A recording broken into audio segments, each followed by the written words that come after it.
everybody, it's Chris Eads, and online is Wootini, here with another one of my Gay Gamer video podcasts. This week, there was no movie, because this week was Eurovision. So Saturday, I was not going to be able to go to a movie and get home in time for Eurovision. That was not going to happen. That would have been too busy of a day. The show, it's funny, because this was actually a really good year, I thought. The songs were really strong. I enjoyed a lot of the music at Eurovision this year, so it's really disappointing that the show was kind of marred by controversy, mainly the fact that they allowed Israel to compete. People objected to that for understandable reasons. And then there was, right after the second semifinal, the Juice Klein from the Netherlands, he got in an incident and was expelled from the show, so that sucked. So they didn't get to compete. Not that they were going to win, but it was a fun song and people enjoyed it, so that was a shame. But there was a lot of booing in the grand final, which was just, upsetting, because it kind of ruins the show. But, in the end, though, the show was good, because in the end, there were a couple of worrisome moments towards the end where it looked like some countries that I didn't want to win might win, but it was never really that big of a possibility. In the end, the odds makers were correct. It came down to Switzerland versus Croatia, which was fine. I was fine with either way it went. It was fine. I think Switzerland had the better song in general. It's a better song, but the Croatian song, Rimtim Tagidim, is so much fun.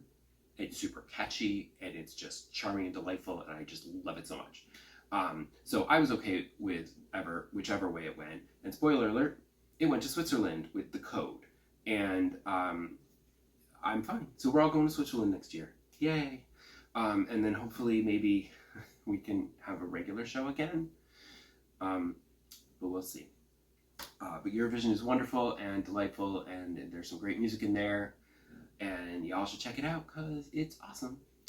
I also did the other half of my final Animal Crossing Lego. I put together Nook's Cranny with little Tom Nook. It's adorable. And that now means I've done all of my Lego sets for Animal Crossing. I tried to stretch it out as long as I could.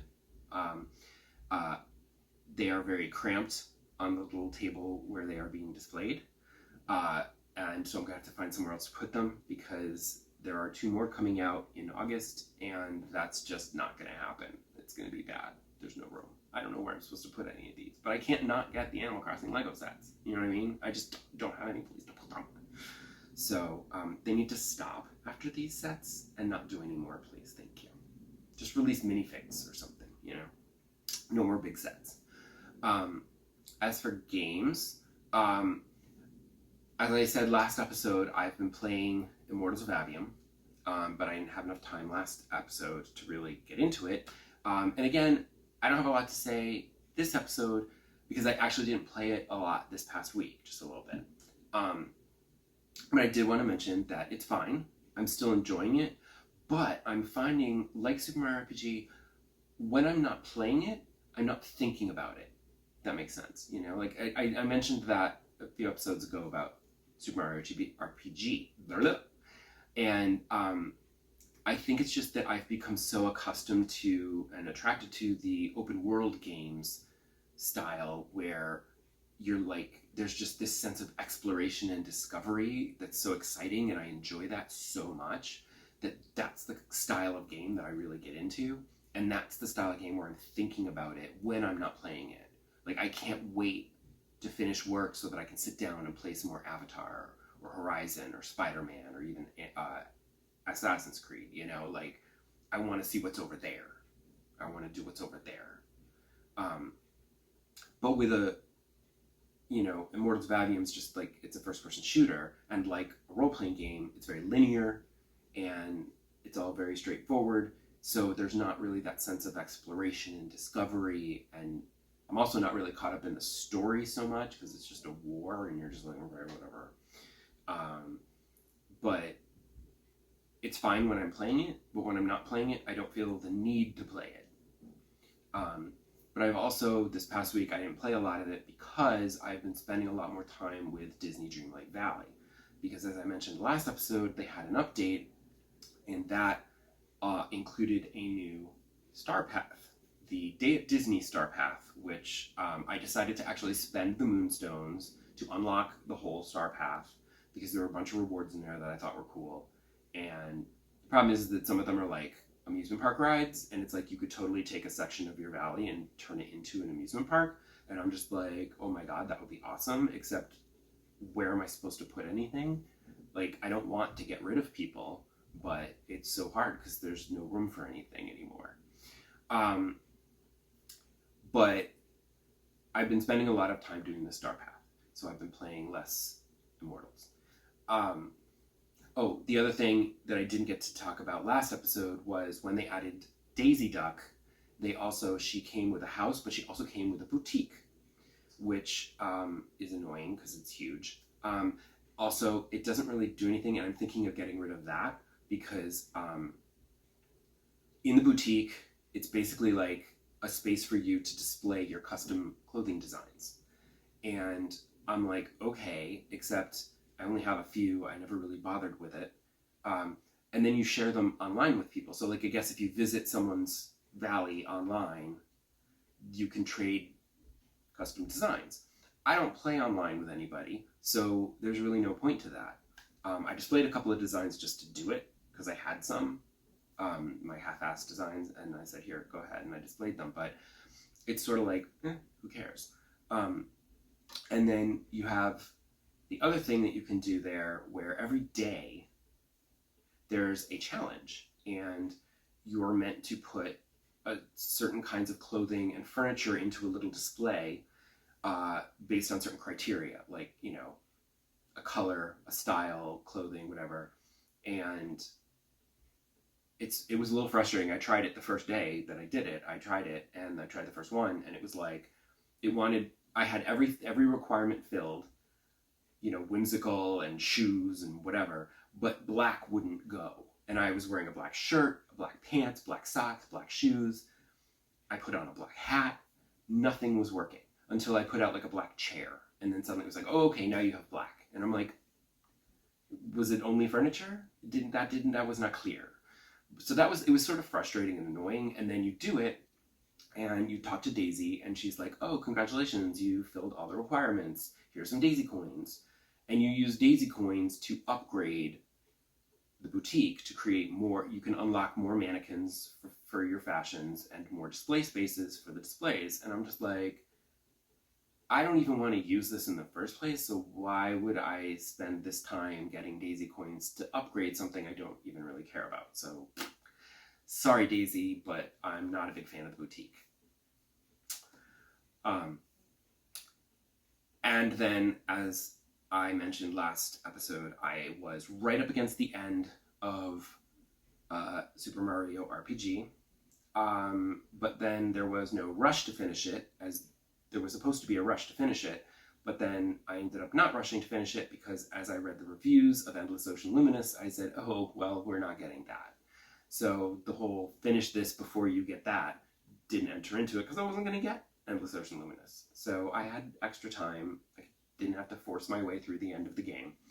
And I did try, like, there was like it's all mini bosses right up until the main boss, but then there was like a big mini boss fight, and I tried to do that, and it was like this little ninja in a big lava tank, and it was kicking my ass, and Peach could barely keep everybody healed, and I'm like, this is kind of hard, and now I'm worried about the main boss fight after this. And I was just getting my ass kicked, and then I was like, this is taking too long, and I don't really have time for this right now. I don't know how long this is going to take, so I just turned it off. And then a few days later, I went back and was like, now I have some time, let me try it again. And it was hilarious because I did the fight again, and this time Peach got to go first, and I'm like, well, there's no one to heal, so what am I supposed to do? And I'm like, well, hey, what if I cast Silence? And so I cast Silence, and then the ninja and the lava tank they couldn't do any of their special unblockable dangerous attacks, and I just kind of kicked their asses because I could block the normal attacks. And I was like, oh, this is not so hard after all. Yay! But then it was time to go and fight King Smithy. And I was a little concerned because the walkthrough that I had checked to see where my progress was, it was like, you should probably be like level 25 or 26 when you go into this fight. And I'm like, I'm 21. This is concerning. So I was a little worried that like I wasn't going to be able to do it, and then I was going to have to go back out and grind levels, which would suck. That's the worst thing that you have to do when you get to a boss, the final boss in a role-playing game, and then you find out that you're just not leveled up enough, and you're like, me. It's usually not a problem for me because I do tend to do a lot of the side quests, so I end up leveling up a lot more than normal. But here, that didn't really happen, so I was like, uh-oh. But as it turns out, it wasn't that bad. And he only had like the two sections of his fight, because as with all boss fights, you defeat them, and then he's like, but now I am more powerful. But it was fine, because, you know, the second form, he would occasionally change his head into a tank, which was super vulnerable to electricity, and I just had Mallow shock him constantly, and I just won. And then it was like, okay, and now we're done. And I'm like, okay. I was surprised. It wasn't as bad as I thought it was going to be. I was like, yay! And then it was over. And I know that there's post-game content where you can go back around to all of the areas and fight the bosses again, and they'll be more difficult. But I don't really see the point, because I guess you get like better armor and weapons for doing so. But I'm like, to what end? Because why do you need those armor or weapons? Because for the next big boss fight, it just seems like busy work. Like there's no story to it. It's just sort of like, who cares? So I'm not going to bother with that. Like, it doesn't seem fun to me. But overall, I'm glad I played it, because I never played Super Mario RPG. I didn't have a Super Nintendo, so I never played it back in the day. So I was glad to be able to play it finally, and it was enjoyable. As you might recall from the previous episodes where I talked about it, I was enjoying it quite a bit. It's very clever and funny and cute and adorable, and I had a great time with it, until as it goes on, more platforming became involved. And my friend keeps telling me, it's a Mario game, you should have expected platforming. And I'm just like, it's a Mario RPG. Like, when I bought Super Mario Odyssey, I expected platforming. When I buy an RPG, I do not expect platforming. Especially not platforming that's like required to like get through a level to get to the boss. Like, come on. That was annoying. But it was relatively forgiving, so I was like, okay, fine. It just annoyed me. It didn't make it impossible to play. And then the ending sort of, I didn't enjoy as much, because it was just a series of like mini boss fights after mini boss fight after mini boss fight. And I was just like, this isn't as cute and fun. There's no story anymore. It's just fighting. So I was like, but that's fine. But now it's over, and it means I could get a new game. The problem is, I don't want Endless Ocean Luminous. But what I did do was I caved, and I bought Little Kitty Big City. It's an indie game where you play as a little cat who falls out of his window and has to have a whole adventure to get the strength to climb back up to his home in the apartment all the way up there. It's freaking adorable. Even the loading screen is adorable. Originally, I know I mentioned this game a couple episodes ago, and I said how I would probably wait and get it when it was on sale, but that was when I was going to play Endless Ocean Luminous. But now I'm not playing that, so I was like, you know what? Let's support the developer and get the game now, and not wait for it to go on sale. Get it now, because you want to play it. Play it at full price. Well, it was still 10% off for some reason, so whatever.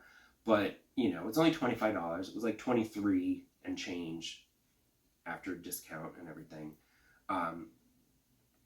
But I'm enjoying it. I know it's not going to be a long game because it's an indie game, so I'm trying to go slowly. And basically, as you explore the city streets, it's not a huge city, but you're small, so it's seems larger than it is, but it's not actually that big of an area. But as you go around, you gain the ability to climb more so that it opens up new areas and stuff. And you're talking to various other animals, and they give you little quests that you need to do. And so there's a lot to do. And then certain things where like there's like little achievements that you can get. And it's very cute and fun. My favorite thing is to collect the hats, except that the ladybug hat is like my clear favorite, and every time I get a new hat, I'm like, that's not as cute as the ladybug hat. But they're so adorable. And the animation is really good. It's very cartoony graphics, but the animation of the cat is very realistic cat movement, and I'm very impressed. So I'm rather enjoying it. And I'm a dog person, so go figure. But playing as a cat and knocking stuff off the shelves is super cute and fun, and I recommend it. I mean, we'll see how I feel at the end, if maybe it wasn't enough gameplay for $25, but I think it will be. I think it'll be fun. So I'll probably have finished it by next episode, but so come back next episode and find out if I finished it, if I'm playing something else. Who knows what I might talk about? Oh, I will definitely be talking about Kingdom of the Planet of the Apes, because I have tickets for that later today. I couldn't see it yesterday because of Eurovision, but I got tickets for it later today, because I would like to see that, because the Apes movies are pretty good. So we'll see if this one measures up to the previous 3.